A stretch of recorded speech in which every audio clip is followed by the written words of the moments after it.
আমি মনে করি না যে ইনকিলাব মঞ্চের লোকেরা এই সন্ত্রাসটা করেছে। তারা নিয়মতান্ত্রিক কর্মসূচি তারা দিয়েছিল।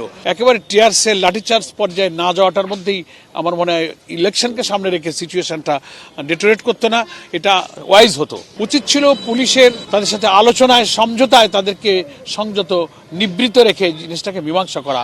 মাঠে নামার কথা হচ্ছে যে উসমান হাদির হত্যাকাণ্ডের বিচারের দাবিতে আমি তো রাজধানীর বাইরে আমার নির্বাচনী এলাকা খুলনা ডুমুরিয়া ফুলতলায় আছি।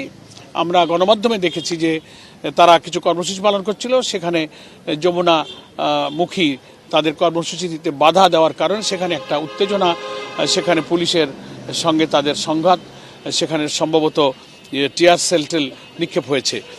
তো আমি মনে করি না যে ইনকিলাব মঞ্চের লোকেরা এই সন্ত্রাসটা করেছে। তারা নিয়মতান্ত্রিক কর্মসূচি তারা দিয়েছিল। উচিত ছিল পুলিশের, হতে পারে সেটা একটা সেন্সিটিভ এরিয়া, প্রধান উপদেষ্টার এরিয়া, তাদের সাথে আলোচনায় সমঝোতায় তাদেরকে সংযত নিবৃত্ত রেখে জিনিসটাকে মীমাংসা করা। একেবারে টিয়ার সেল লাঠিচার্জ পর্যায়ে না যাওয়াটার মধ্যেই আমার মনে হয় ইলেকশনকে সামনে রেখে সিচুয়েশনটা ডেটোরেট করতে না, এটা ওয়াইজ হতো। এটা উভয় পক্ষের মধ্যে একটা শান্তি বিরাজ করতো, আমরা সেটাকে এটা মনে করি। কি বুঝলেন ভাই? অনলি যেটাই চাই।